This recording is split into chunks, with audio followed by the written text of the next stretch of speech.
watching ESPN First Take, presented by Bass Pro Shops. Aaron Rodgers is probably the best quarterback in NFL, but quarterback is the only position in NFL where you can be mediocre and get paid. If I had like the stats of Ryan Tannehill, the most games ever won was 7. How could you get $100 million for that? You know what I'm saying? And then it's like, you sitting at home and there's the breaking news and it says that Brian Hoyer is the quarterback of the Texans. I'm like, who cares? I mean, you take a guy like Sam Bradford. He's never played really in the last 3 years, but he's made more money than most guys in NFL. Then quarterbacks get protected more than any other player. I mean, he gets hit in his knees and he's about to cry. Hit me in my legs. I mean, like, everybody gets hit in their legs. Every play somebody tries to hit me in my legs. So what makes him different? What makes his life better than mine? He gets up with a sad face, like the world just ended because he got hit. I respect Tom Brady because when Tom Brady gets hit, he gets up and like, good job, good hit. And he gets back in the huddle and he holds his own like a man. And you got guys in the NFL crying because they get hit. Oh, Suggs hit me. He is hysterical. Chicago, during the draft, I was with the Bennett brothers doing some segments. The guys had me dying laughing, the two of them, the entire time. Antonio, AP still here. Do you like what he said, though? He's honest. You got to give him that point. And I think every defensive player feels that way. That, the quarterback, they get all the calls. You can't hit him in certain areas. You got about a 12-inch window to hit the quarterback, and it better not be too hard.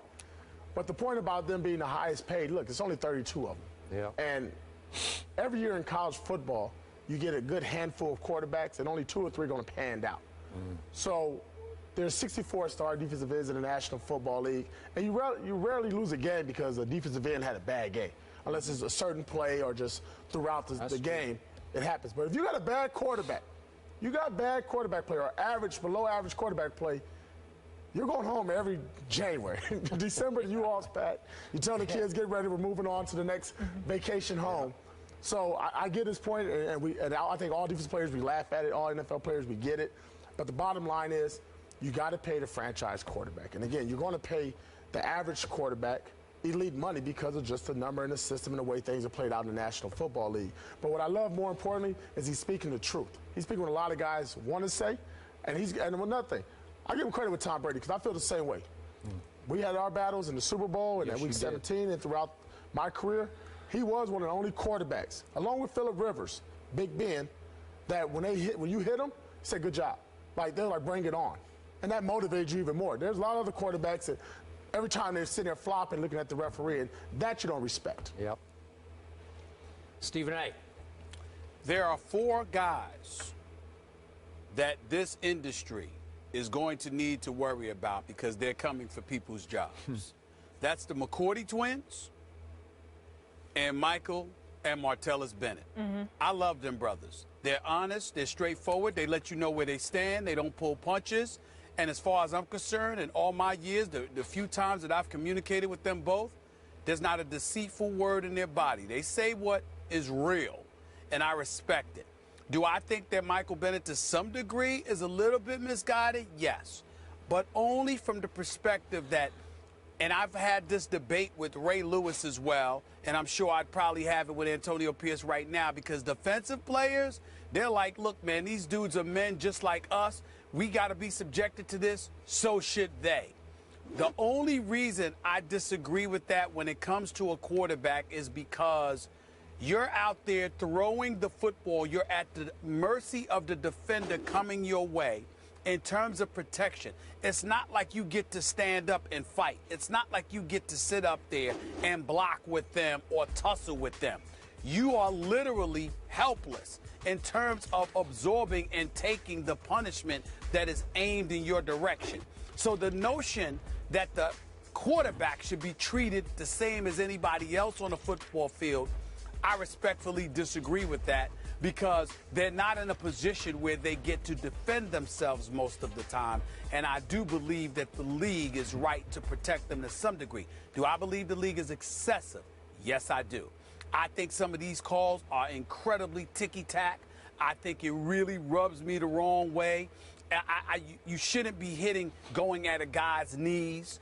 Particularly they're throwing a football and you're trying to take their legs out on purpose. You certainly shouldn't slam them on their head or knock them upside the head. But outside of that, I think it's fair game. If you have an opportunity to pop them silly, it's exactly what you should do. I definitely believe that. And I do believe that the league is excessive in their protection of the quarterback. And that's why Michael is a little bit misguided, because I think his ire is aimed at quarterbacks when, in fact, it should be aimed at a league that is excessive in their protection of that quarterback. But why are they excessive? Because even Michael has to admit it's a quarterback's game. And when you lose one to injury, it really hurts the product that the NFL puts on the field.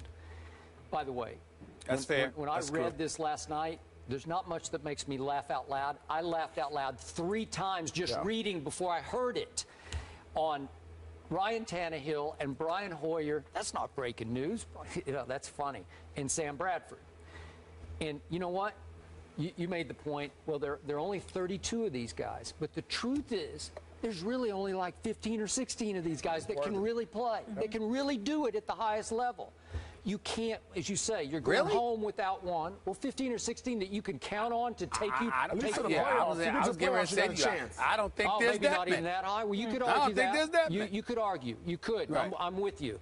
So the point he's making to me between the lines is it's clearly the most overpaid position in all of sports. It's not even close, because Sam Bradford gets $50 million to sign. This is before the rookie quarterback cap, the rookie cap. But he got $50 million coming out of the University of Oklahoma to sign. $50 million, and he's done what? Nothing. He's done what's Sam Bradford? He's 18, 30, and 1. His QBR over those 3 years is 40 on scale of 1 to 100. He's below average, and he got $50 million just to sign. Well, so Michael is right about that one. And then you look at, Ryan Tannehill. I'm not a fan. I wasn't a fan before he got drafted, and they just gave him $100 million. Well, is he going to be, to Stephen A's point, a top 15 or top 12 quarterback? I don't think so. So Michael is right about that. Ryan Tannehill got $100 million, but you know what happens? These teams are damned if they do, damned if they don't. So they're going to replace Ryan Tannehill with what? College quarterback. They don't know. They don't know because they can't trust that. So they see flashes from Ryan, and every once in a while he has a pretty good game. And you say, you know what? He might. No, he won't. No, he won't. He'll never be that guy to me. I hope I'm wrong about that for their sake. But again, Michael is right about how overpaid so many of these quarterbacks are. Steven, I want to go back to a point you made, because you said something about a quarterback. We should never go after a quarterback. A defensive player should never have the quarterback's knees. But you're a linebacker, and you're running. You got a running back like DeMarco Murray running downhill at you. And I got a 350-pound lineman that dives at my knees when I'm trying to make a tackle. Where's my protection as a defensive player? And No. I don't want you to misconstrue what I'm saying. I understand if you have no choice, because in the throes of action, that's where it lends itself. I'm talking about when you're literally targeting it on purpose to debilitate the quarterback or anybody else out there on the field. You know how hard it is to tackle in the National Football League? Anytime you can get another grown man on the ground, you did a hell of a job. So I don't care if it's a quarterback. I don't care if Sam Bradford, he's frail. He's a tall quarterback. Now, Suggs is a huge man. I get it.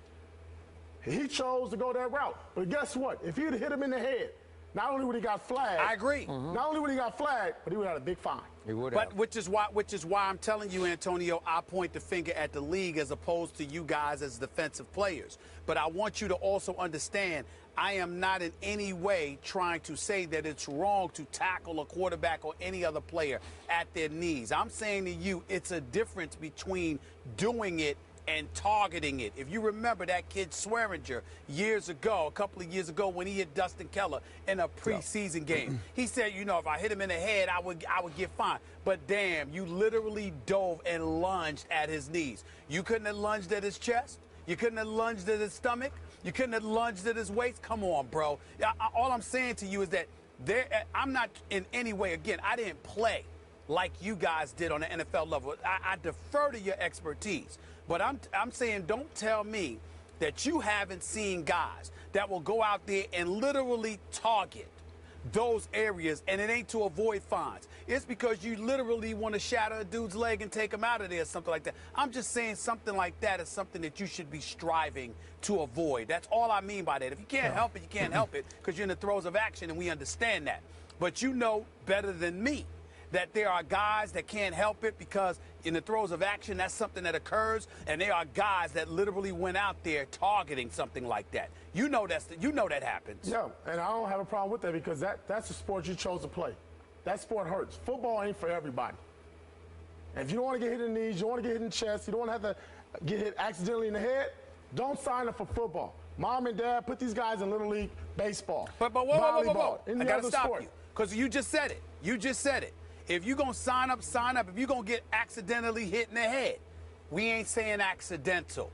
That's all I'm saying. Right. That's the issue. Whatever happens, happens. I get that. But there's a difference between something that's accidental, something that's in the throes of action, and something that is significantly and viciously intentional. You know as well as I do, if somebody sit up there and not with you, not with that head of yours, because you'll be all right. But I'm just saying to you, if somebody targeted your knees, that's entirely different than you getting tackled in the knees. If somebody targeted it, you'd be up ready to fight because you'll say, wait a minute, there's a code that comes with this. We're trying to hurt you. We're trying to do something to you. But at the same time, if it's something that could ultimately damage your career and it was excessive and unnecessary and intentional, you are going to take that differently. That's something that just happens within the course of action. You know that, AP. Oh, yeah. We swinging. We got to fight. We'll leave it there, but Michael Bennett, absolutely hysterical, and he really stuck the landing there with some of those examples. Has he been on First Take yet? No, Martellus has. Martellus. Twice. Okay. Antonio, thank you so much for being with us. Michael, come on. It was fun. Yeah. Go Long Beach Poly, Yep. the Jackrabbits. Good job, AP. Yep. All right, good stuff. We stay with Seattle coming up. Marshawn Lynch is a man of few words.